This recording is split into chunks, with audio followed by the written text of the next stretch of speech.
지금 코로나가 계속 유행을 하고 있습니다. 그래서 장승 완수이사님과 또 이은정 권사님께서 코로나에 확진이 되셔가지고 또 오늘 이렇게 함께 초등부 랩런트들이 예배를 같이 드리게 됐는데 너무 반갑고요. 왜 내 눈을 못 마주치냐. 아무튼 너무 반갑고 사실 그래서 예배 자리에 이렇게 막 오는 게 어쩔 때는 당연하게 느껴지기도 하지만 또 어쩔 때는 오고 싶어도 못 오는 경우도 있고요. 또 뭐 못 오는 그 분, 뭐 아니면 랩넌트를 두고 막 우리가 막 비판 막 이런 걸 하는 게 아니라 함께 예배 자리에서 은혜 받도록 우리가 당연히 기도를 해야 되겠고 또 그만큼 여러분들이 예배 때 성령의 충만한 그 비밀을 발견할 여지가 무궁무진하다는 겁니다. 그리고 또 코로나 상황 때문에 비대면으로 드리는 모든 분들에게 더 큰 힘이 체험이 되고 또 영육 간의 강건함이 회복되는 그리스도 안에서 회복되는 시간이 되기를 꼭 기도합니다. 그래서 오늘 고난 당하는 성도의 확신이에요.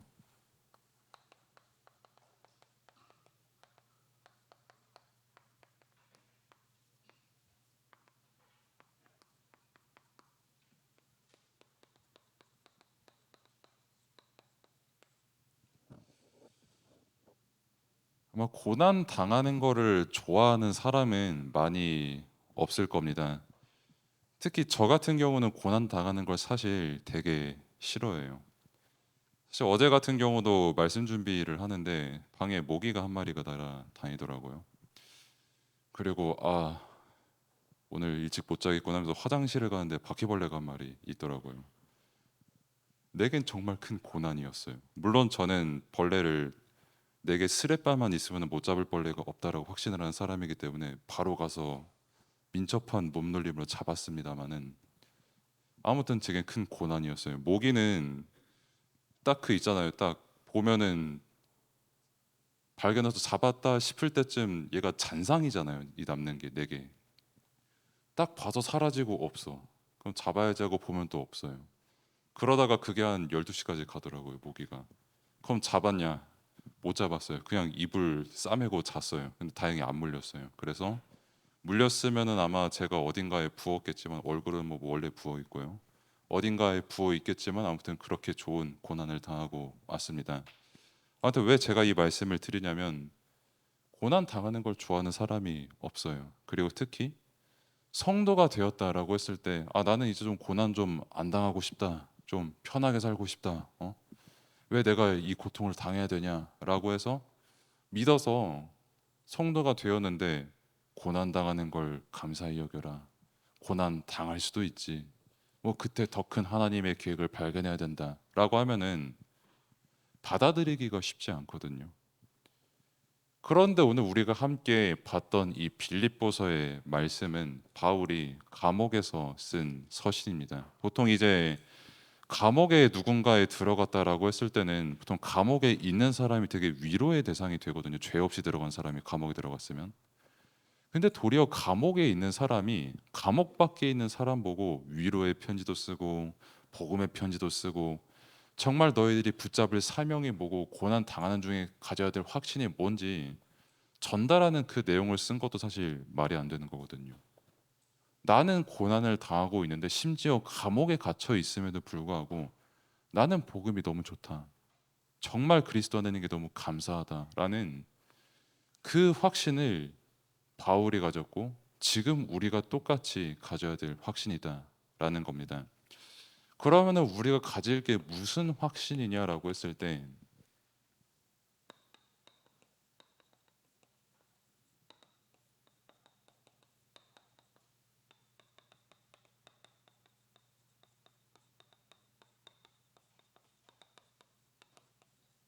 말씀의 흐름과 절대 언약인데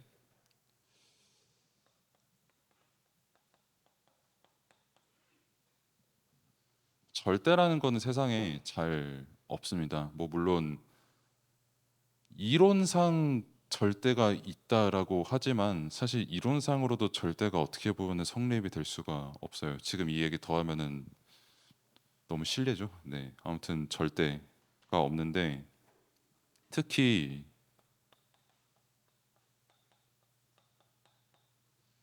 눈에 보이는 것, 그것도 특히 사람.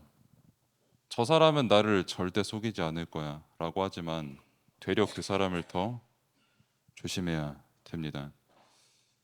옛날에 우스갯소리로 제가 어렸을 때 굉장히 그 길 가다가 좀 아리따우신 분을 보면은, 그러니까 특히 TV 연예인 중에 그 실명을 언급하면 안 되니까 아무튼 되게 예쁘신 연예인 분이 한 분 계셨거든요. 저 사람은 진짜 똥도 안 쌀 것 같아. 그때 이제 절대라는 말을 쓰거든요. 저 사람은 절대 화장실도 안 가고, 저 사람은 뭐 절대 뭐 이것도 안 하고 하는데, 뭐 나중에 보니까 뭐 화장실도 잘 가게 생겼고요. 뭐 밥도 되게 개골스럽게 뭐 잘 드시고 다 똑같은 사람입니다. 뭐 눈에 보이는 것에 따라서 뭐 저 사람은 뭐 절대 이거 안 할 거야, 뭐 절대 저거 안 할 거야라고 하지만 그런 거는 없어요. 뭐 여러분들이 축구 경기도 한 번씩 보잖아요. 뭐 예를 들어서 제가 축구팀을 잘 모릅니다만은 뭐 맨시티랑 뭐 어디 포르투갈 뭐 한 2부 리그랑 붙는다 하면은 맨시티가 절대 안 질 거야라고 보통 우리는 말합니다만, 갑자기 막 맨시티 분들 다리 다 부러지고 막 이분들 나오면은 모르는 일이거든요, 사람 일은. 그래서 절대라는 거는 없어요. 특히 눈에 보이는 것에 절대는 없습니다. 저 사람이 막 되게 잘생겨서 예뻐서 착해서 저 사람은 진짜 무조건 착한 사람이다, 좋은 사람이다 라고 하지만 사람 일은 아무도 몰라요. 그래서 뉴스 볼 때마다, 특히 연예인분들 뉴스 볼 때마다 깜짝깜짝 놀랄 일이 되게 많이 나오잖아요.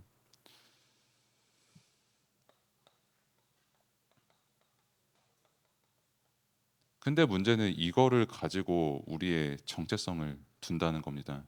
그래서 특히 랩넌트의 때에 유행에 되게 민감해요. 제가 그 SNS를 보니까, SNS도 아니죠. 그냥 요즘에 그 탕후루라는 음식이 되게 유행하거든요. 그 제가 요리는 잘 모르지만 아무튼 과일에 설탕이 좀 바삭하게 발린 그런 음식인데 저는 잘 모르겠어요. 제 이름부터 솔직히 마음에 안 들죠. 개인적으로 제가 되게 약간 좀 선비 기질이 있어가지고 저런 게 유행하냐? 과일에 설탕 발라 먹어가지고 무슨 당뇨 걸리게. 라고 하는 저도 제가 10대 때를 생각을 해보면, 여러분들의 나이 때 생각을 해보면 5만 가지 불량식품을 다 먹었거든요, 진짜. 여러분들은 전혀 모르는 이름이겠지만 뭐 아폴로부터 시작을 해서 그 다음에 뭐 여러분들은 오징어 게임에서 봤던 그 달고나, 저 때는 생을 걸고 진짜 깨물어 먹었던 그런 시기였거든요. 근데 지금은 저도 그렇게 했으면서 이런 게 막 유행을 하는 걸 보니까 나도 진짜 엄청 틀딱이구나, 선비구나, 진짜 율법 그득한 사람이구나 라는 거를 보기도 하고요. 근데 좌우지간에 내 정체성이 뭔지를 모르니까 유행에 휩쓸려요. 내게 보이는 거에 뭐냐에 따라서 결정을, 내 스스로 무언가 결정을 할 수 있어야 되는데 다른 사람을 통해서 보이는 그 무언가로 초조해지고 그걸 따라서 결정을 합니다. 그만큼 정체성이 확립이 안 돼요. 왜냐하면 여러분들이 보고 있는 것, 여러분들이 겪고 듣고 있는 것 다 절대가 아니거든요. 그래서 우리는, 그리고 중국 음식 쭉 먹으면서 중국을 절대 비하하는 건 아닌데 그걸 쭉 보니까, 틱톡이겠죠. 아무래도 중국 음식이니까 틱톡을 쭉 보는데 먹방을 하는 분들이 수입이 되게 많다고 해요. 막 되게 얼굴은 진짜 뭐 필터 화장품의 효과겠지만 아무튼 되게 무슨 유령같이 생기신 분이 먹는데 후루룩 하면서 진짜 무슨 청소기 빨아들일 수 음식을 빨아들이는데 무슨 음식이지 하고 그거 팝하고 검색해서 보니까 양의 뇌를 먹더라고요. 보니까 양의 뇌를 되게 맛있게 먹는 거를 보면서 어떻게 인간이 양의 뇌를 저렇게 우적우적 맛있게 씹어 드시냐라고 하지만 한편으로는 내가 음식에 대한 편견을 가지고 있는 것 아닐까라고 회개하기도 했고요. 뭐 좌우지간에 그런 게 많이 유행을 하더라고요. 근데 문제는 내가 지금 어떤 흐름 속에 있냐라는 거를 놓치고 내 정체성도 상실을 하고 그냥 눈에 보이는 것에 따라서 살 수밖에 없게끔 내게 각인이 되어 있다는 겁니다. 흐름이 있거든요. 특히 말씀이 말씀의 흐름과 절대 언약인데 우리가 성경을 통해서 이 말씀을 깨닫고 절대 언약을 깨닫잖아요. 성경 그 66권이 통계적으로도 이게 베스트셀러다라는 거에는 이견의 여지가 없거든요. 그 말은 뭐냐면 생각보다 수없이 많은 사람이 성경을 읽었다라는 겁니다. 수없이 많은 사람이 성경을 읽었는데 그러면은 그분들이 정말 기독교인이 되고 오직 복음을 주장하는 사람이 얼마만큼 되냐라고 했을 땐 잘 없어요. 굉장히 소수입니다. 우리나라나 미국이 되게 다수인 거지. 당장 옆 나라 일본이나 윗나라 중국 아니면 왼쪽으로 쭉 가서 다른 동남아 쪽을 쭉 가봐도 그렇게 많은 사람들이 성경을 읽었지만은 말씀의 흐름이 뭔지 모르고 절대 언약이 뭔지를 모릅니다. 왜냐하면 말 그대로 말씀의 흐름이 뭔지를 모르니까요. 성경은 처음부터 우리에게 복음을 말하는 책이거든요. 하나님만이 절대고 하나님께서 만드신 그 영원만이 절대고 그리스도께서 함께 하시는 그게 우리의 절대인데 왜 자꾸 눈에 보이는 것에 속냐? 왜 복음을 안 믿고 사람을 믿냐? 진짜 과연 그럼 내 눈에 보이는 그 사람이 절대성을 띠고 있냐 과연? 그게 내 정체성으로 바뀔 만큼 평생 유행을 따라 살 수밖에 없을 만큼 내게 영향을 주는 게 맞냐라는 그 답은 성경에서만 줍니다. 그렇게 살아갈 수밖에 없는 나에게 영원한 생명 주시고 영원한 구원 주신 그 절대 언약이 내게 와 있는 그게 은혜인데 그것을 놓친 거죠. 말씀의 흐름을 놓친 겁니다. 그래서 이 말씀의 흐름과 절대 언약을 전달을 한 현장이 오늘 빌립보 현장이에요.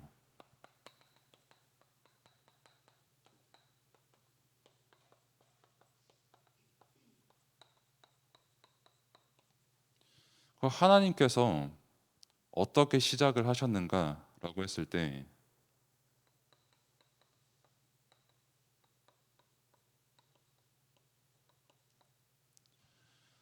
처음부터 영원이라는 그 시간표 속에서 우리를 부르셨습니다. 우리를 부르시고 이 복음을 깨닫게 하신 겁니다.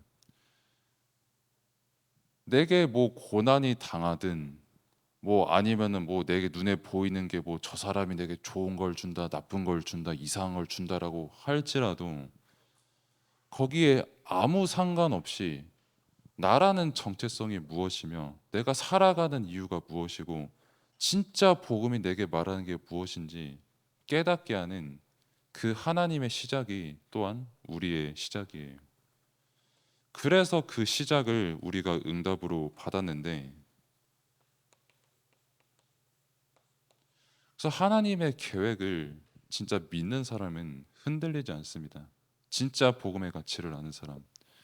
지금도 나를 인도하시고 영원토록 나를 인도하시고 그러면은 왜 고난 당하는 중에도 나는 성도의 확신을 가질 수 있냐라고 했을 때 나를 구원하신 은혜가 너무 크거든요.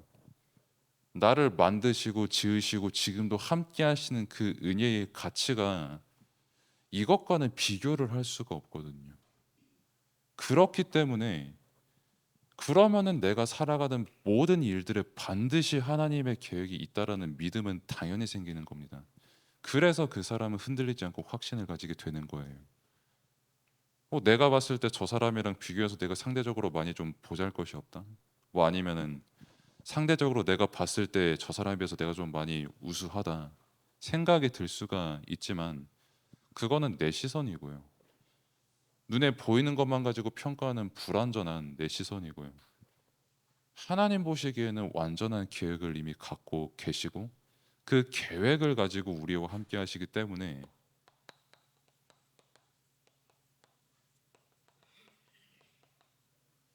그래서 바울은 소망을 가지고 있었던 겁니다.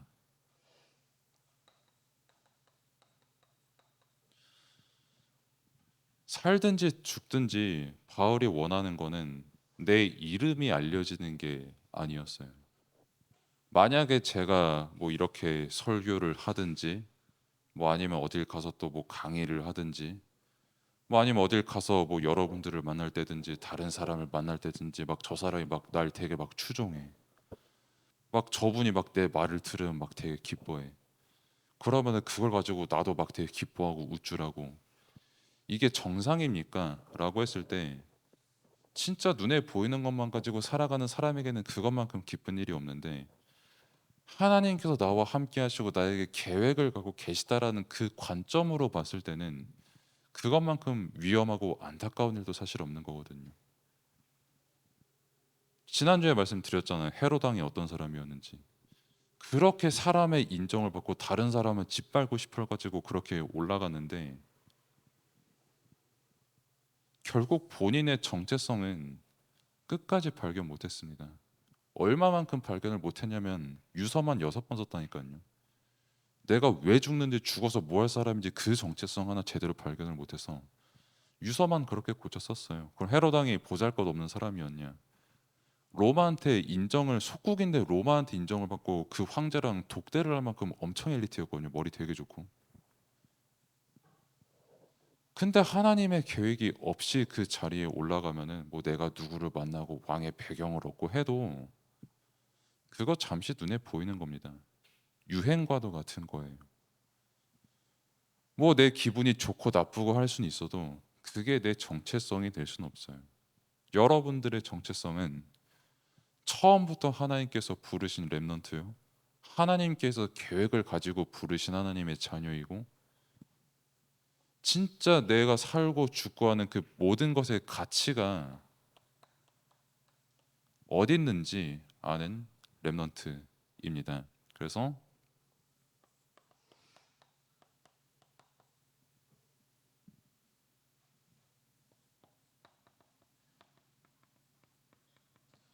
다시 여러분들에게 또 질문을 드리고 또 확인을 시켜드리고 싶은 거는 그럼 진짜 여러분들의 정체성이 뭡니까?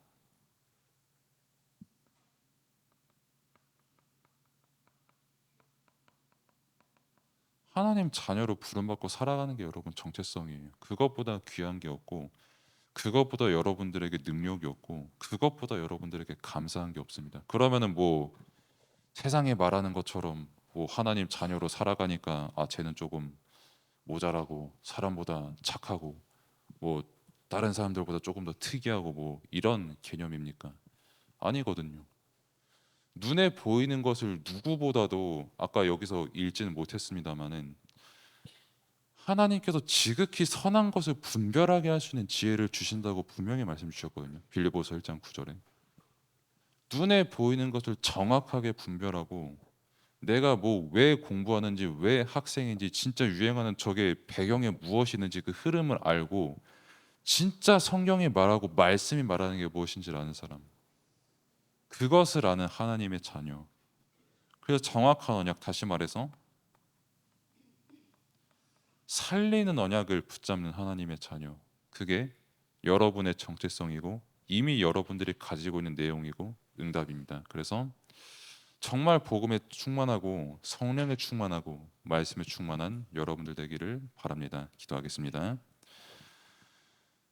하나님 감사합니다. 세상에 수없이 많은 보이는 것이 있고 때로는 그것이 우리에게 고난으로 다가오고 또 고통으로 다가오기도 하지만 우리는 하나님의 자녀요 또 부름받은 하나님의 또 렘넌트로서 정말 그리스도를 가지고 그리스도가 주인된 자로서 보이는 것에 속고 내 환경에 속는 것이 아니라 그 환경을 정확하게 볼 수 있는 그 분별할 수 있는 영적인 눈을 가지게 하셔서 정말 나를 살리고 현장을 살리고 세상 현장을 살리는 영적 서밋 응답을 누리는 렘넌트의 때가 될 수 있도록 하나님께서 은혜를 베풀어 주옵소서.